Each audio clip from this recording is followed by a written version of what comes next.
City University of Hong Kong is an international university which emphasizes the integration of research and teaching. The university promotes diversified, cross-cultural studies through various educational programs. To promote our educational vision, City University of Hong Kong produced a series called Beyond Boundaries, Dialogue with Presidents of World's Leading Educational Institutions. Professor Wei Guo, President of City University of Hong Kong, talks to presidents of universities and principals of high schools around the world, exploring each other's strengths and looking forward to the future direction of educational development.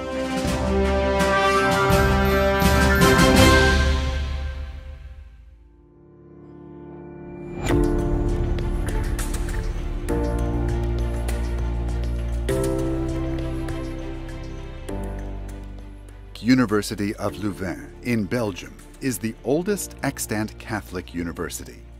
Over the past 600 years, its development has been intertwined with the vicissitudes of religion and politics in Europe, forming a unique historical trajectory.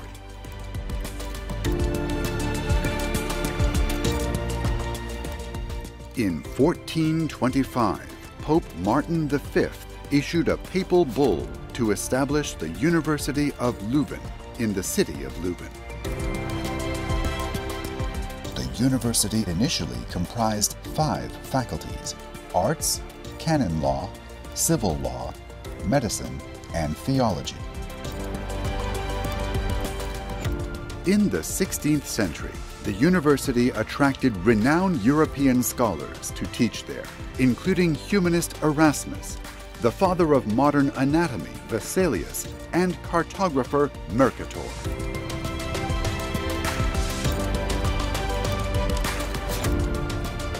In 1968, the university was split into 2 independent sister universities, French-speaking Université Catholique du Louvain and Dutch-speaking Katholieke Universiteit Leuven. The Dutch-speaking university stayed located in the city of Leuven, while the French-speaking university built new facilities in the university town of Louvain-la-Neuve, as well as in Brussels, where the St. Luke University Hospital opened in 1976.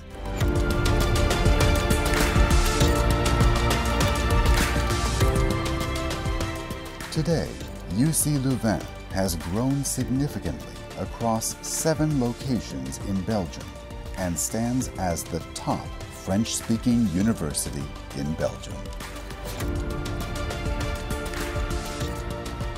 As the pioneer in science park development, UC Louvain established the Louvain-la-Neuve Science Park in 1971. Today, UC Louvain owns 2 science parks and 4 business incubators. Today, we are very honored to invite Professor Vincent Blondel, Rector of University of Louvain, to share the experience and vision of this Catholic university.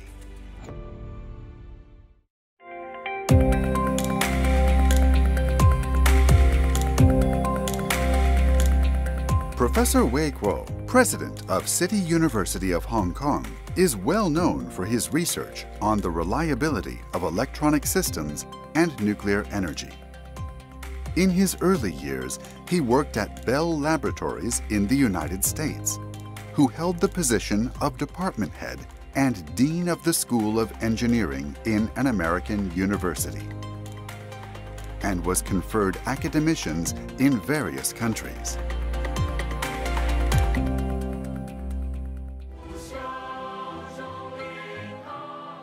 Professor Wei Guo has served as the president of City U for more than 10 years. His philosophy of education is summarized in the lyrics of the City U anthem, which he wrote, "Learn and question beyond boundaries." Professor Wei Guo has also published several books about education. he is particularly concerned about the challenges facing contemporary education around the world.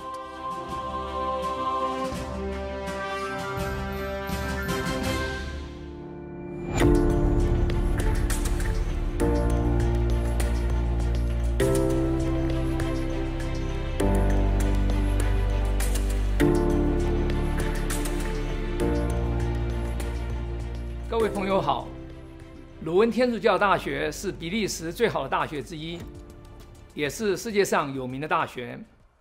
我们今天非常荣幸请到法语天主教鲁汶大学的校长 Vincent Blondel 教授来参加我们的节目，介绍天主教大学的运作与发展。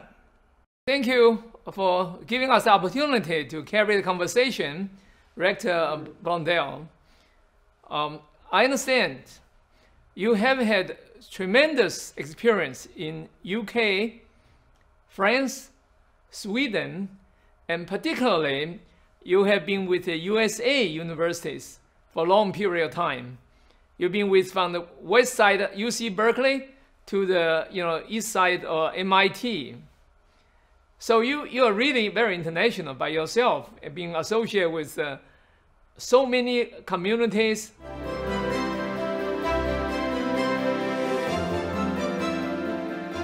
There's another unique thing about you. You have been promoting distance learning.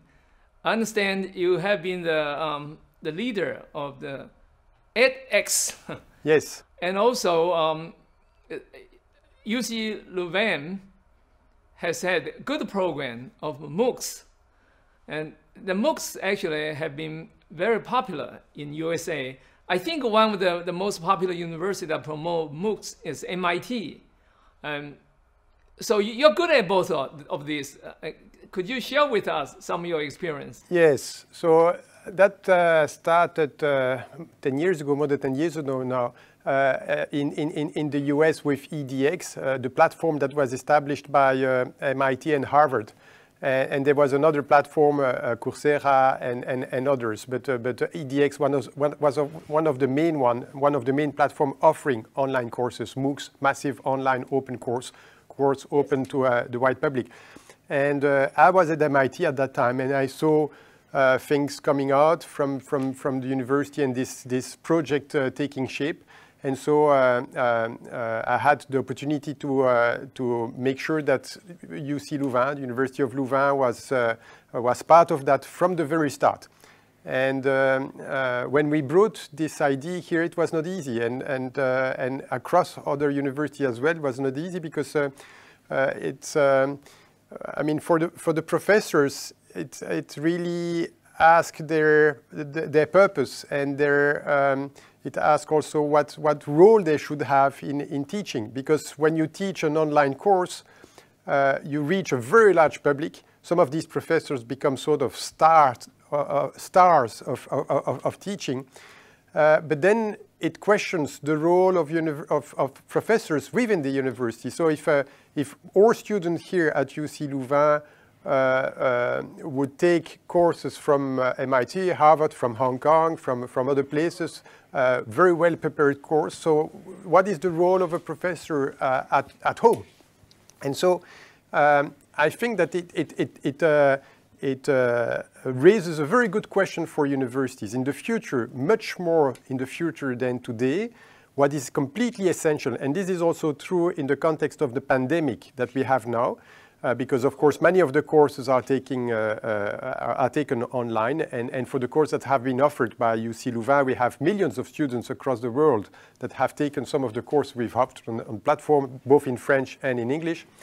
But so it raised a very good question for universities. So what do we bring to the students when they are on site? So we need, when the students are present physically, they need to have something that they don't have otherwise. And so the benefit of having students in presence is completely essential in the future for universities. Otherwise, they will not come anymore. And there are things that can be done when people are in physical presence that cannot be done otherwise. And so that is what universities should be extremely attentive at for their future. So it presents a new paradigm. Apparently, it hasn't been this way, say, 10 years ago, and now it becomes so popular. Yes, and it's a combination of different factors, because it's not only the fact that things can be done remotely, but it's also due to the fact that knowledge is available everywhere. So in the past, at universities were places where knowledge was present and was passed from the professors to the students. But today, of course, everything is there. It's on Wikipedia, it's on the YouTube, it's on the web, it's on open courses and so forth. So knowledge is available everywhere. And so the universities are not anymore just the place where knowledge is present and taken out from the library to the students. I mean, the role of libraries have completely changed, of course, over the last decades or so.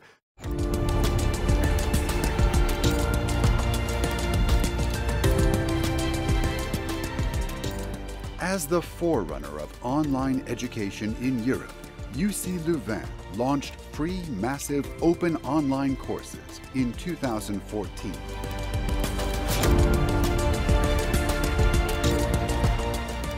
The university actively develops online education and conducts student exchange programs with universities around the world in order to expand students' world horizons.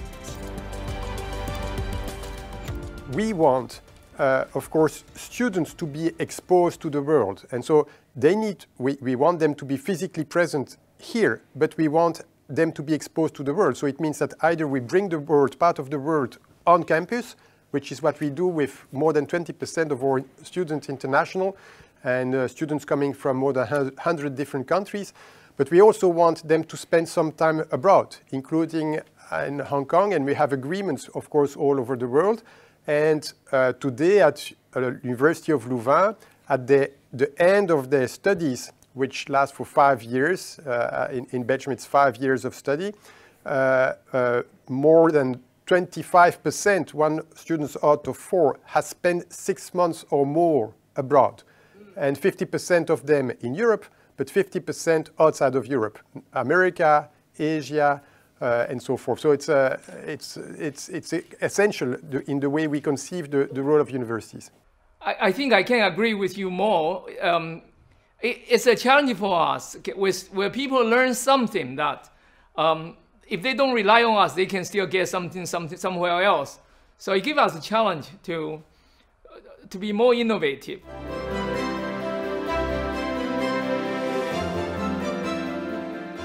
You have been with the UC Louvain as a president there for many, many years. Well, given such an environment, and also as a very successful university under your leadership, how would you describe UC Louvain and its achievements? What do you expect university will do for the next step? The situation of the university very much depends also on the global situation, the economic situation in Belgium, and so it's a concern for us. And we need also to contribute to that. And also as a publicly funded university, it's all very natural that we are attentive and that we pay attention to what role is being assigned to the university by the public funding. So that's certainly very natural. Another aspect is the sort of revolution that is going on for the moment in Europe. I'm not sure it's very visible all over the world, but for the moment we are sort of in higher education in the second most impressive evolution in the European scene after the Erasmus program. We are establishing European universities. And so this was after a visionary speech by Emmanuel Macron, the president of France, who suggested that we establish all over Europe European university by joining forces between different universities. And so, for example, at University of Louvain here, we have established a European university with the University of Paris in France, with King's College in London, with the University of Berlin, Humboldt University in Berlin, University of Vienna, Pisa, Oslo. And so putting all these universities together, the president meet on a very regular basis.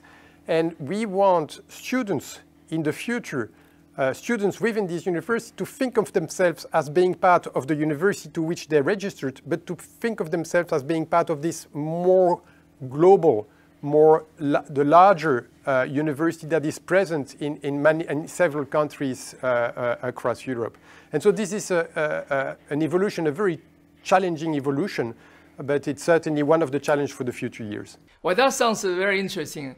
Any solid evidence that UC Louvain are working with other European universities at this moment?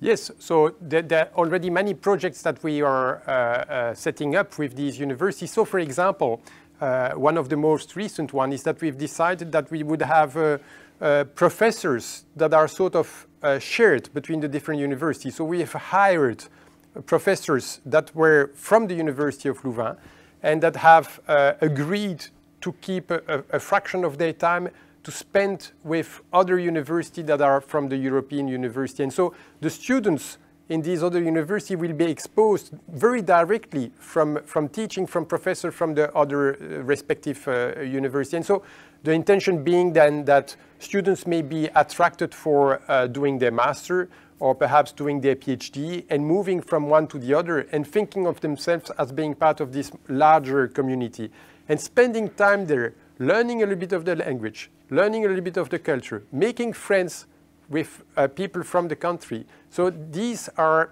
elements that will ensure that an understanding, a better understanding of the people and eventually between the countries is taking place. And it's also sort of a guarantee for a better future.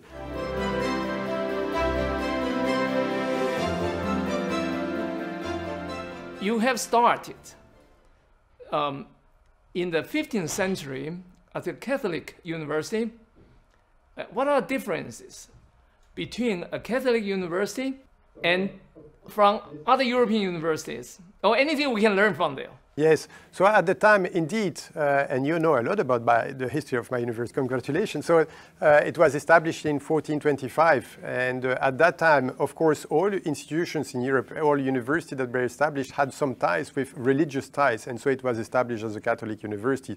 Today, we have students, staff, professors from all confession, all religion, including no atheists and so forth. So it's completely open. But of course, every university has its own history, its own culture, and there is a culture, there is a history that goes back to 600 years old and 6th century, and at that time it was established on a religious basis. So certainly that, for example, an attention to the people, a particular attention to the people, certainly that the value of solidarity within the community, these are values that we inherit also from our past, and that's very much present. And certainly that if you were to come to this university, or if you go to Berlin, or if you go to Oslo, or if you do go to Paris, they each have their own history and they have their own culture. And this is the result of their past. And so this is what makes probably the touch, the culture of the University of Louvain, which also has another aspect to it, and that relates to one of your earlier questions. Will soon be 600 years old, and the university has gone through so many troubles over the 600 years. We've gone through wars. The university library was destroyed during the war, and today we have millions of books again. The university was closed by the French. For 30 years, the university was closed and disappeared from the scene. We were expelled at some stage in our history. We were expelled from the city in which we were established 50 years ago, and we rebuilt another city 30 or 40 kilometers away from that. So meaning that universities are there to last.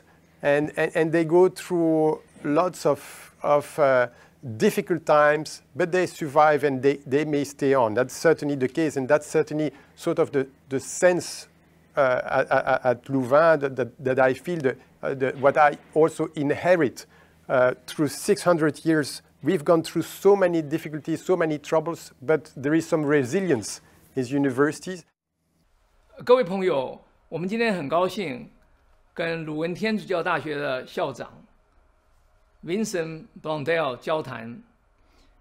鲁汶天主教大学是一个有600年历史大学，他们有很好的传统，有很好的学术地位，但是他们今天也非常的前进，这就是他们校长所说的 resilience。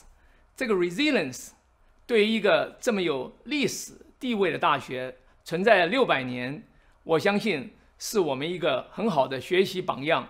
It's my real pleasure to talk to you today. Same for me. And wish you a very good day. Same to you. Thank you very much for the interview.